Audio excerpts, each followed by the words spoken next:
ഫാത്തിമത്തു സഹ്റ റളിയല്ലാഹു അൻഹ ഒരിക്കൽ പള്ളിയിൽ വന്നപ്പോ കണ്ണ് വല്ലാതെ, റസൂലുള്ളാഹി തങ്ങളുടെ വീട്ടിൽ വന്നപ്പോ കണ്ണ് വല്ലാതെ ചുവപ്പ് നിറം. എന്താ മോളെ ഫാത്തിമ കണ്ണൊക്കെ ചോദിരിക്കണത്?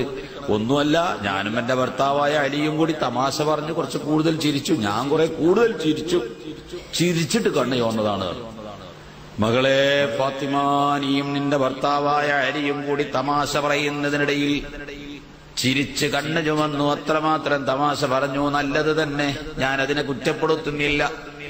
ആ തമാശക്കിടയിൽ വല്ല വാക്കും നിന്റെ ഭർത്താവിന്റെ മനസ്സിനെ വേദനപ്പെടുത്തുന്നത് നിന്നിൽ നിന്ന് വന്നുപോയിട്ടുണ്ടെങ്കിൽ അത് പൊരുത്തപ്പെടിപ്പിക്കാതെ പൊരുത്തപ്പെട്ട് തരാതെയാണ് മകളെ നീ മരിച്ചിട്ട് മയ്യത്ത് മസ്ജിദ് നബവിയിൽ കൊണ്ടുവന്നതെങ്കിൽ ഫലം ഉസല്ലി അലൈകി, നിനക്ക് ഞാൻ മയ്യത്ത് നിസ്കരിക്കൂല മകളെ.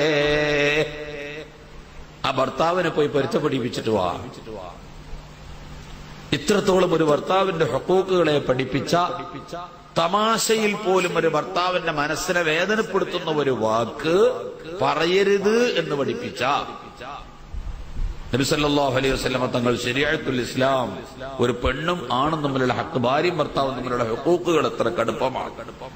എന്നാൽ ആ ഒരു പെണ്ണിന്റെ കാര്യത്തിൽ ബേജാറായിട്ടല്ലേ അലി ഇബ്നു അബീ ത്വാലിബ് റളിയല്ലാഹു അൻഹു ഫാത്തിമ ബീവിയുടെ കാൽക്കൽ വീണ് കരഞ്ഞിട്ട് പറഞ്ഞത്, ഫാത്തിമ നാളെ പരലോകത്ത് റബ്ബിന്റെ പ്രതിക്കൂട്ടിൽ വെച്ച് നീ എന്നെ വിസ്തരിക്കരുതേ മോളെ. എനിക്ക് ഫാത്തിമ അത് പൊരുത്തപ്പെട്ടത്, റസൂലുള്ളാഹിന്റെ പുന്നാര മോളാണ്, അങ്ങ് അള്ളാഹുവിന്റെ റസൂലിൽ നിന്ന് അദബ് പഠിച്ച പെണ്ണാണ്.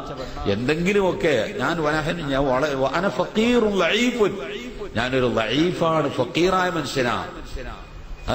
ഫാത്തിമ ബീവിയുടെ പൊക്കത്തിന് സ്വർണം കുന്നുകൂട്ടിക്കൊടുക്കാം, മഹർ പുരുഷധനം എന്ന് പറഞ്ഞ് ചെന്നിട്ടും ഫക്കീറായ എനിക്ക് വിവാഹം ചെയ്തു തന്നത്.